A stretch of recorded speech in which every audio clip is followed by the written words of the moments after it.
যখনই অভাব দেখা দিবে আল্লাহর দুইটি নামের জিকির করুন, আল্লাহ তাআলা সকল অভাব দূর করে দিবেন, টেনশন দূর করে দিবেন, আল্লাহ তাআলা বিপদ দূর করে দিবেন। মনে রাখবেন, আল্লাহর কিছু গুণবাচক নাম রয়েছে, এগুলো পরে দোয়া করলে আল্লাহ তাআলা সেই দোয়াগুলো কবুল করেন। আল্লাহ তাআলা নিজে বলে দিয়েছেন, কোরআন খুলেন, আল্লাহ পাক রব্বুল আলামিন 9 নম্বর পারা 13 নম্বর পৃষ্ঠার 4 নম্বর লাইন সূরা আরাফের 180 নম্বর আয়াতে রব্বুল আলামিন বলেন, ওয়ালিল্লাহিল আসমাউল হুসনা ফাদউহু বিহা। আল্লাহ পাক রব্বুল আলামিনের গুণবাচক কিছু নাম রয়েছে, এই নাম পড়ে যারা দোয়া করে আল্লাহ তাআলা তাদের দোয়াগুলো কবুল করে নেন। আপনার সকল দোয়া আল্লাহ তাআলা অ্যাকসেপ্ট করবেন, কবুল করে নেবেন। যখনই দেখবেন অভাবে পড়ে গেছেন, আপনি এই সময় মানুষের কাছে না চেয়ে তাহাজ্জুদের নামাজে আল্লাহর কাছে চান। কারণ তাহাজ্জুদের সময়টা হচ্ছে এমন সময় যে সময় আল্লাহ তাআলা নিজে প্রথম আসমানে এসে বান্দাদেরকে ডাকতে থাকেন। মুয়াজ্জিন 5 বেলা মানুষকে ডাকে, হাইয়া আলাস সালাহ, হাইয়া আলাল ফালাহ, কাম টু দা সাকসেস, সফলতার দিকে আসো, কল্যাণের দিকে আসো। একটা সময় এমন আছে যে সময় আল্লাহ তাআলা নিজে বান্দাদেরকে ডাকতে থাকেন, সেই সময়টা হচ্ছে তাহাজ্জুদের সময়।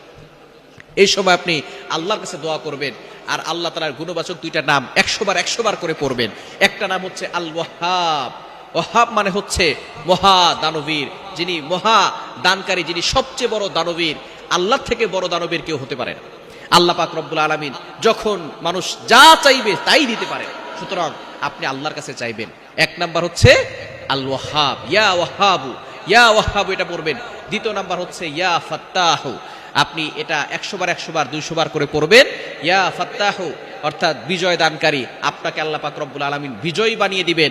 আল্লাহ তাআলা আপনার সম্মান বাড়িয়ে দিবেন, আপনার মাথাকে উঁচু করাবেন। সুতরাং ইয়া ওয়াহাবু, ইয়া ফাত্তাহু, আল্লাহ তাআলার এই গুণবাচক দুইটা নাম আপনি বেশি বেশি করে পড়বেন। বিশেষ করে ফজরের নামাজের পরে পড়বেন, তাহাজ্জুদের নামাজে সিজদায় গিয়ে আপনি সুবহান রাব্বিয়াল আলা 3 বার বলে তারপরও পড়তে পারেন। এছাড়া ফজরের নামাজের পরে পড়তে পারেন, মাগরিবের নামাজের পরে 100 বার করে পড়বেন। ফজরের পরে 100 বার ইয়া ওয়াহাবু, ইয়া ফাত্তাহু 100 বার, মাগরিবের নামাজের পরে আবার ইয়া ওয়াহাবু 100 বার, ইয়া ফাত্তাহু 100 বার পরে আপনি আল্লাহর কাছে দোয়া করেন। দেখবেন আল্লাহ তাআলা অল্প কয়েকদিনের ভিতরে আপনার অভাব দূর করে দিবেন। আল্লাহ তাআলা রিজিক নিয়ে কোনো টেনশন করতে হবে না। আল্লাহ পাক রব্বুল আলামিন গায়বীভাবে রিজিকের ব্যবস্থা করবেন। আল্লাহ চাইলে সবকিছু সম্ভব।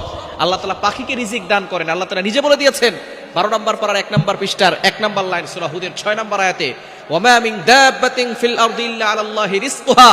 আসমান জমিনে এমন কোন প্রাণী নাই যে প্রাণীর রিজিকের ব্যবস্থা আল্লাহ তাআলা করেন না। সুতরাং আল্লাহ আপনার রিজিকের ব্যবস্থা করবে। আপনি ইয়াকিনের সাথে আল্লাহ তাআলার এই দুইটি গুণবাচক নাম পড়ে দোয়া করবেন, ইয়া ওয়াহাবু, ইয়া ফাত্তাহু, 100 বার করে আল্লাহর কাছে দোয়া করবেন। দেখবেন আল্লাহ তাআলা আপনার সকল দোয়াগুলো কবুল করবে।